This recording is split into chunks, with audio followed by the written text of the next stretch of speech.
Bom dia, boa tarde, boa noite. Estamos aqui, como a Luísa disse, né, no hospital, nesse momento, em condições especiais. Eu vou voltar, tá internado nesse instante, tá acompanhando ele com todo o nosso carinho. Então, se acontecer qualquer intercorrência, de antemão vocês já nos perdoem, porque as circunstâncias que fogem ao nosso controle, mas se Deus quiser, vai dar tudo certo. Eu vim aqui para a recepção, que nesse momento está fechada do hospital, e aí acho que vai ser tranquilo, vai ter menos movimentação, menos barulho, enfim, sempre uma alegria imensa a gente poder estar aqui no Café com o Evangelho Mundial, por isso que mesmo nessas condições a gente preferiu estar realizando. E eu espero, do fundo do coração, que Jesus, o nosso amigo querido, possa estar nos orientando, nos inspirando, para que a nossa manhã seja de paz. E as nossas almas recheadas de força, de coragem, de vigor, possam aproveitar as bênçãos da Boa Nova, que vai ser sempre esse farol de luz na nossa trajetória aqui na Terra. Pois bem, hoje nós vamos comentar capítulo 6 do livro Paz, Semeador saiu a semear.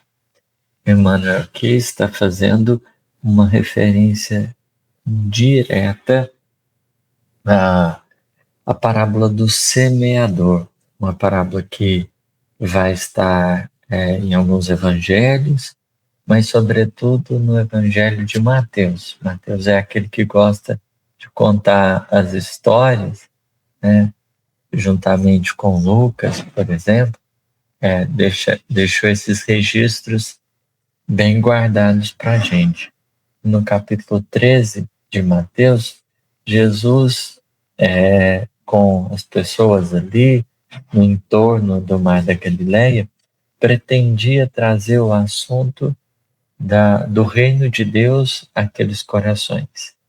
Falar dessa cosmopercepção da vida a partir de um olhar humano, a partir de narrativas que fizessem parte do arcabouço cultural, religioso, a partir da percepção daquele povo.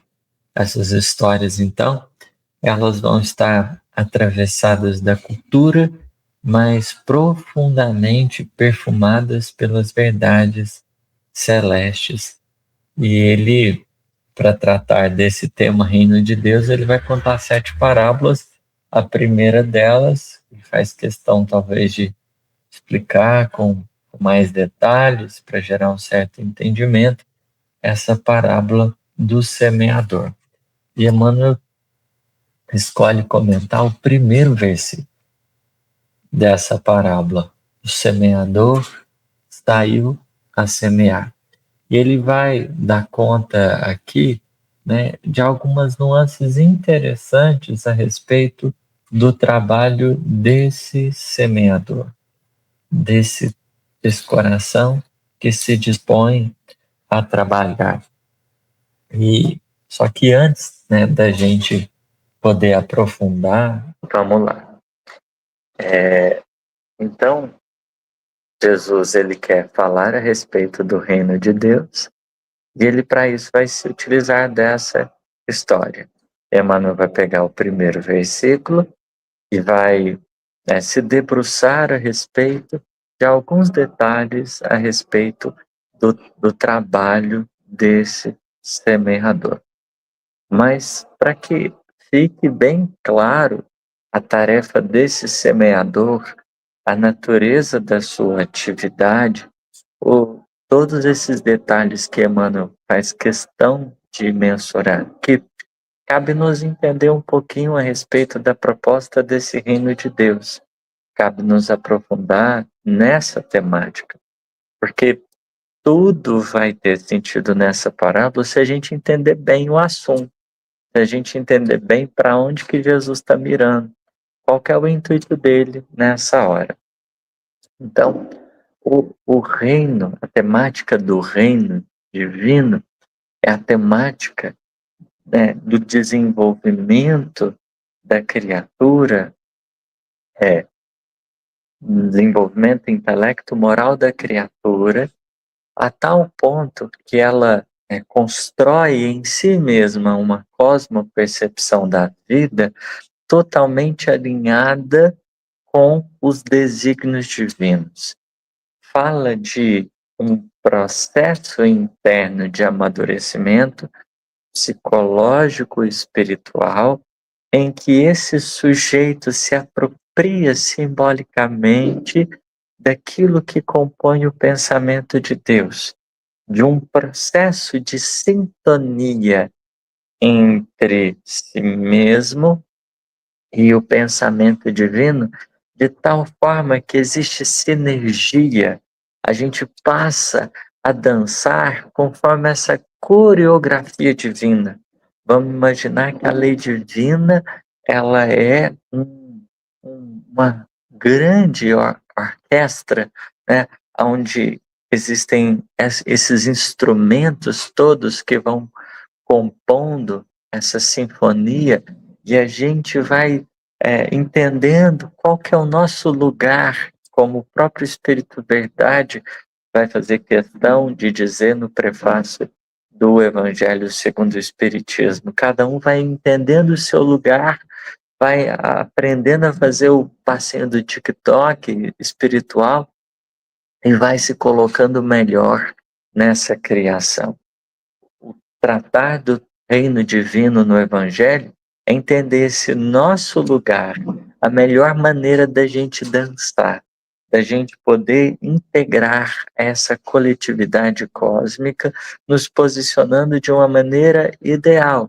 Por isso, essa cosmopercepção, essa apropriação desse sistema simbólico do pensamento divino, ela deve acontecer para que em nós seja fundada uma consciência totalmente harmonizada com esses desígnios celestes.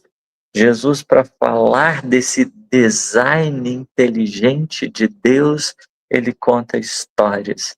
Histórias que, no fundo, falam da essência, né, dessa coreografia divina. O semeador saiu a semear.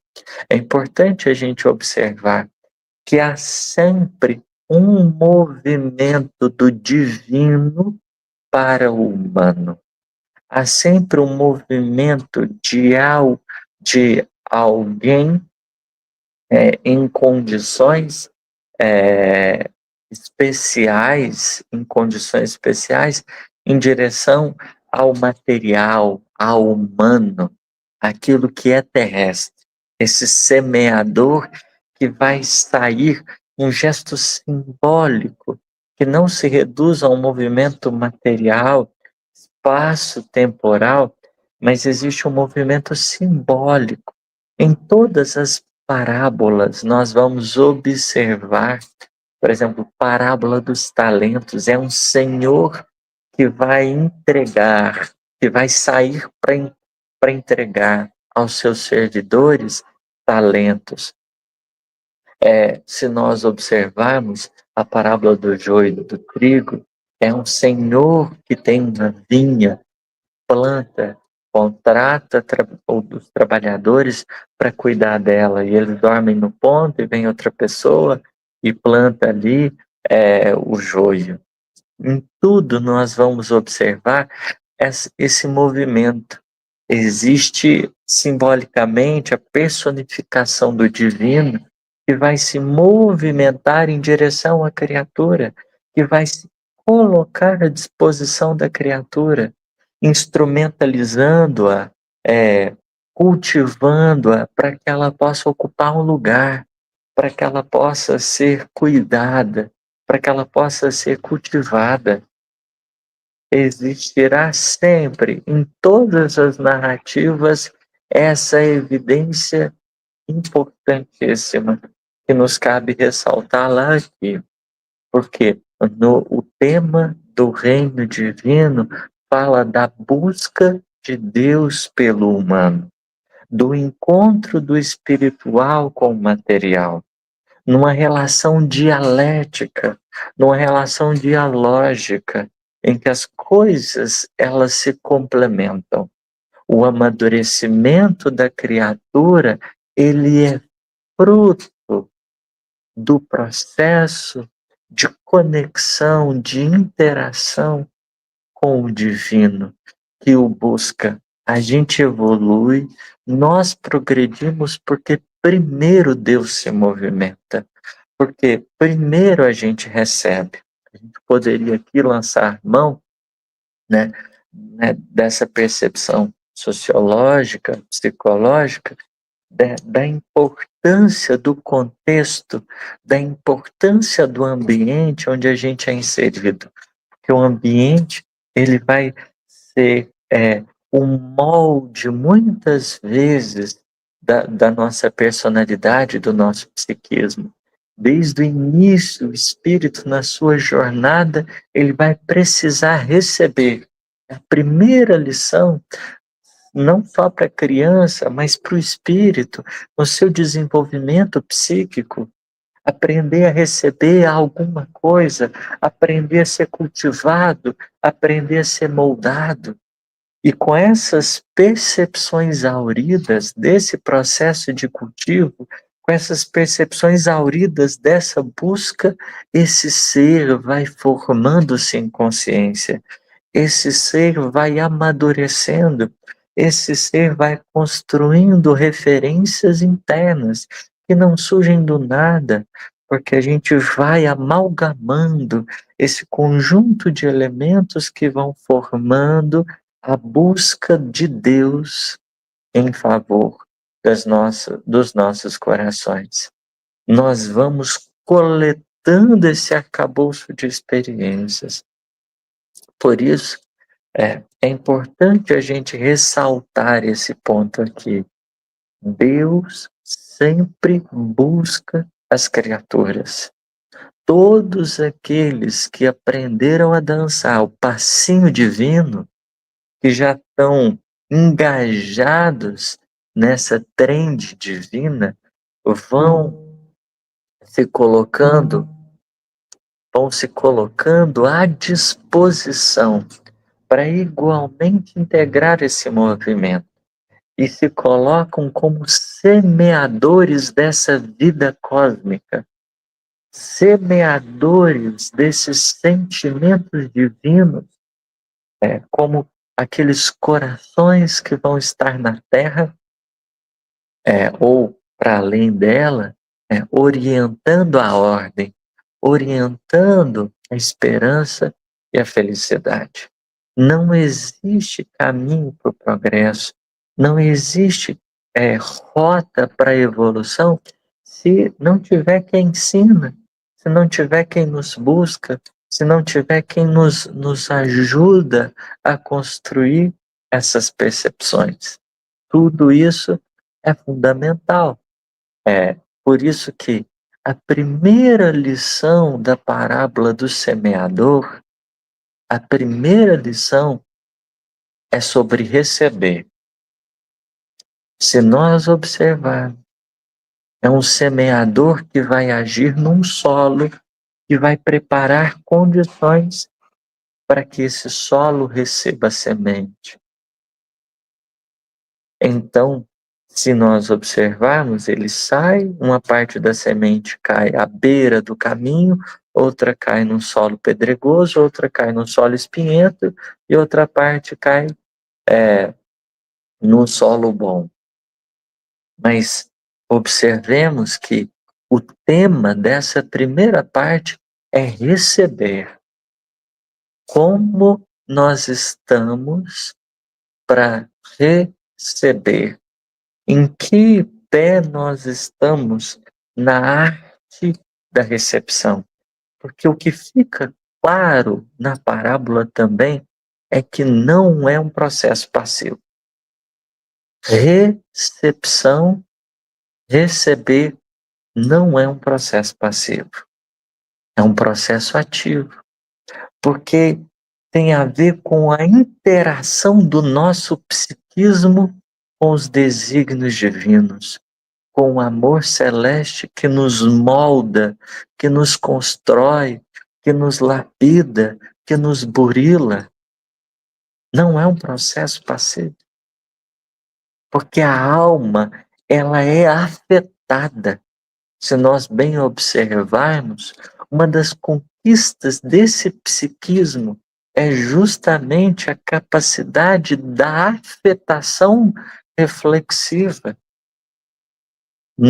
Vai dizer Lázaro, no princípio a criatura não é senão instinto, ela não é senão um movimento de sobrevivência. Mais avançada e corrompida é a sensação, ou seja, ela é movimento percebido. Mais avançado e progredido é sentimento, é movimento refletido, amadurecido. Então, nós estamos falando de um ser que vai interagindo com a vida e o seu grau de consciência sobre essa interação, sobre essa afetação, vai aumentando. Porque inicialmente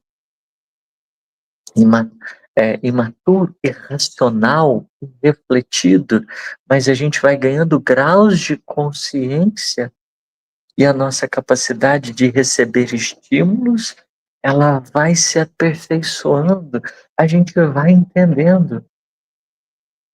Porque entender o divino, para nós, no primeiro momento, não é uma coisa tão fácil.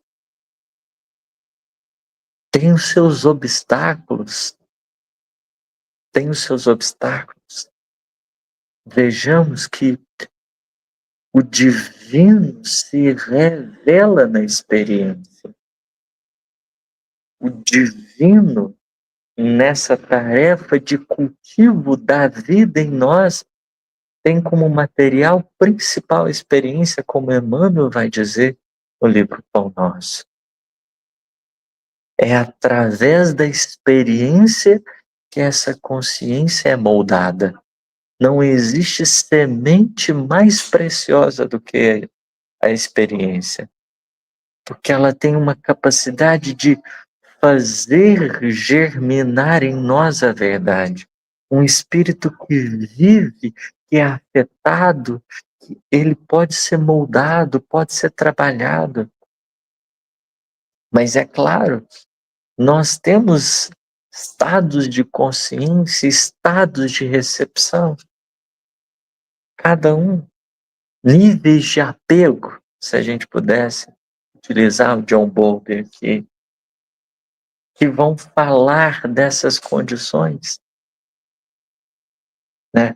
Um primeiro nível aonde a gente está completamente, né, não receptivo.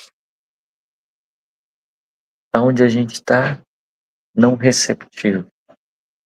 Nós podemos dizer, a gente é estado evitativo da alma, porque tudo que cai da vida em nós, a gente não consegue interagir.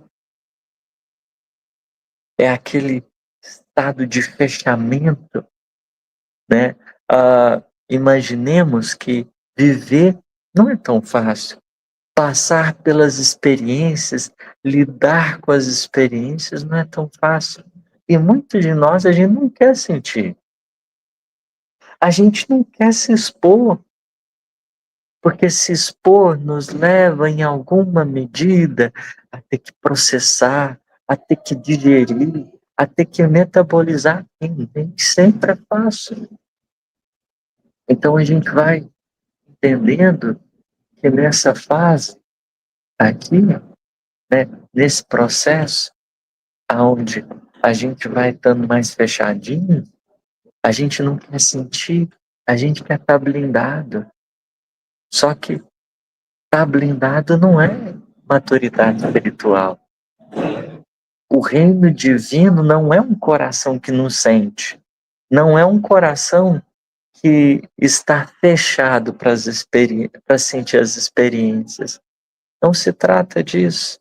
Não é um coração que evita tudo, se envolver, se perceber em sinergia, em movimento, se perceber sensível. Não. Então, a gente pode, né, dizer que a gente, à medida que vai se permitindo viver as experiências, às vezes a gente pode ir para um segundo estágio de insegurança, um estágio de insegurança, aquele momento que a gente está um pouco mais permeável, mas ainda é muito difícil sentir para a gente, né? Talvez por causa de uma rigidez interna, de uma dificuldade da gente se abrir, um medo, por exemplo, fica difícil. Parece que tudo, em certa medida, a gente quer ter um controle muito grande, o grau de insegurança é gigantesco e a gente acaba não conseguindo, né, dançar, fazer parte dessa coreografia, porque existe uma entrega inconstante da nossa parte, uma disposição inconstante do nosso espírito. Se o primeiro estágio é a insensibilidade, o segundo é a inconstância. Só que, né, a gente vai se abrindo para a vida, para viver os momentos, né? Então, por exemplo, inicialmente a gente acha que não pode sentir tristeza, raiva, medo, ansiedade, não pode ter nada disso. No segundo instante, a gente começa a querer se permitir a receber os impactos da vida, a viver essas experiências, a permitir que elas nos toquem.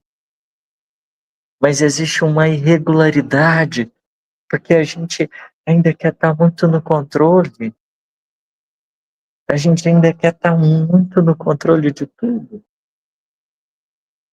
Aí a alma vai percebendo que isso não é suficiente, porque parece que dói muito isso. Não ter ainda um letramento emocional, uma capacidade de receber, dói muito.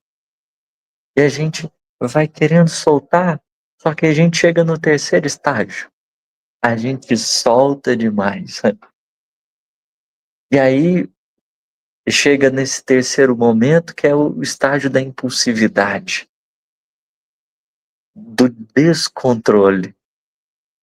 Então, a gente está aberto à experiência, vive as emoções, mas está num processo impulsivo. Os espinhos, né, os espinheiros acabam sufocando, acabam sufocando. E a gente pode pensar nos espinhos como as fragilidades. Aquela criatura que é tão sensível, né? O primeiro estágio é a insensibilidade. O segundo é a inconstância. E o terceiro é a impulsividade, que nasce e descende dessa hipersensibilidade de um coração que é muito afetado. Ele sente tudo, só que ele ainda não consegue processar direito por causa das fragilidades que carrega, da maneira com que ele vai recebendo. Então, se num segundo momento, por exemplo, a gente tem uma entrega parcial, aqui a gente beira esse descontrole que não representa amadurecimento. Não é fácil receber esse material divino da experiência e metabolizá-lo, porque é o primeiro passo da parábola do semeador. O Criador, o divino que nos busca, nos foge através de mil experiências, vai lançando várias experiências que vão ali, cada qual nos cultivando interiormente, vão tentando comunicar a vida aos bastidores do nosso psiquismo. E aí a gente chega num terceiro passo, num quarto estado de consciência, que é o estado mais receptivo. Se nos três primeiros a gente tem o evitativo, o inseguro e o ansioso, né, pensando aí na teoria do apego, aqui a gente fala já de um processo, de um psiquismo que aprendeu a receber, está disposto a metabolizar e vai entregar alguma coisa. Porque a segunda parte é sobre dar. A segunda parte é sobre dar. Uma parte do solo deu 30, outra 60, outra 100. Então, são níveis de aproveitamento que falam do quanto a gente conseguiu metabolizar. O quanto a gente conseguiu metabolizar. Mas tudo isso é um processo. Porque o divino busca o humano não uma vez, mas existe essa contínua relação de trabalho com as nossas vidas. Não é dicotômico, divino e humano, é dialógico. E o Criador não desce para errar com a criatura no dizer de Emmanuel, não se amedronta nem se afugenta nesses instantes que a gente está aprendendo a lidar com os nossos conteúdos psíquicos, mas se faz presente, porque quem normalmente foge de tudo isso é a gente. Quem normalmente foge de tudo isso é a gente. Foge do sentir, porque imaginemos, né, esse estado de fechamento que fala de um padrão adâmico, de Adão e Eva, esse estado de fechamento, onde a gente beira a inconsciência, a irracionalidade, faz coisas, né, sem ter uma dimensão, é um padrão que a gente precisa cuidar, mas quem se ausenta dele, quem foge dele, de olhar para si, de se perceber, de perceber a vida, somos nós. Deus se faz presente. Como os pais vão se fazendo presentes aos filhos na feição de cuidadores, nós vamos sendo trabalhados pelo Criador que não tem medo das nossas fragilidades, pelo Criador que não tem medo. Simbolicamente, nós temos a imagem da manjedoura. Mas eu vou aproveitar aqui, até o Natal, né, que foi agora, semana passada, para a gente poder construir um ponto de conexão importante entre essa lição. Porque o tema da semeadura é o tema da fecundidade. É o tema da fecundação. E como nós estamos falando, Deus faz um trabalho de fecundação de vida em nós. É por isso que a fecundação do Cristo, ela é dada pelo Espírito Santo. Simbolicamente, Espírito Santo. Maria fica grávida do Espírito Santo, porque é um esforço de Deus buscando a criatura para fecundar no nosso psiquismo as noções da vida maior. Somos atravessados pelo amor de Deus, que fecunda em nós, que quer deixar uma semente nas nossas vidas. E a gente só sabe disso se a gente estiver aberto a viver em casa com a família, a estar no trabalho sem ter o tema da inteireza nas relações, nas experiências, nas alegrias, nas dores, nas estações. É preciso estar inteiro, porque a vida quer fecundar a vida em nós. Experiência digna da imortalidade. a gente olhar para a nossa história e falar: que beleza! Nessa encarnação, o tanto de trem que eu vivi, o quanto eu fui atravessado, o quanto eu estive exposto, mas o quanto eu cresci. Não ter medo de se expor, mas com inteligência, com inteligência, Deus vai fecundar em nós.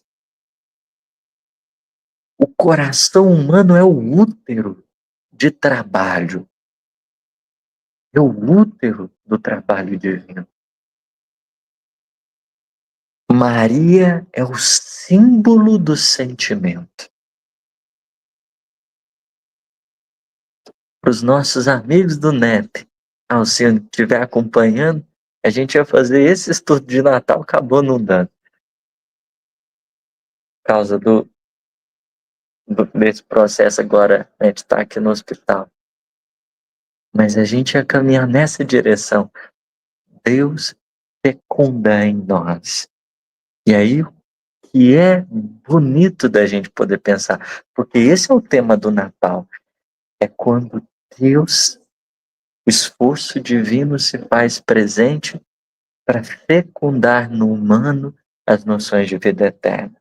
O nascimento do Cristo fala da abertura simbólica dos espaços da alma para que o amor celeste tenha espaço também em nós.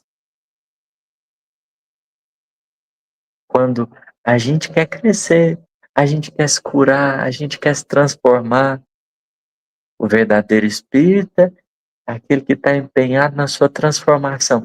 É a alma que está aberta à fecundação celeste, a viver esse processo, a viver essa dinâmica de educação das energias da alma, porque tudo é santo e digno. A raiva está em seu lugar, a tristeza, a alegria, a sexualidade. Todas são energias que nascem do nosso psiquismo e pedem espaço. Se a gente não aprender a cuidar dessas forças, a gente desperdiça muitas vezes tanta coisa linda, tanta experiência tão digna, que a gente é digno da vida, das experiências, digno de chorar, digno de ter essa energia da raiva, essa energia forte de posicionamento, digno de sentir medo, de se recolher, de introspectar. Nós somos dignos de tudo isso. Mas se a gente não estiver aberto, fica complicado. Como que o Espírito Divino vai fecundar em nós? Como fecundou em Maria as noções da vida maior? Então, o Cristo, para a gente finalizar, o Cristo nasceu na manjedoura. Depois de ser gestado, nesse período de reflexão de senso, o Cristo nasce num estábulo, lugar que cheira ruim, lugar desconfortável, lugar que está cheio de animais, cheio de padrões animalescos. A alma humana é isso. Cheio dos seus traumas, das suas dificuldades, cheio disso tudo. E o Cristo nasce nesse lugar, fedorento, desconfortável, meio que escanteado. Mas é assim que começa.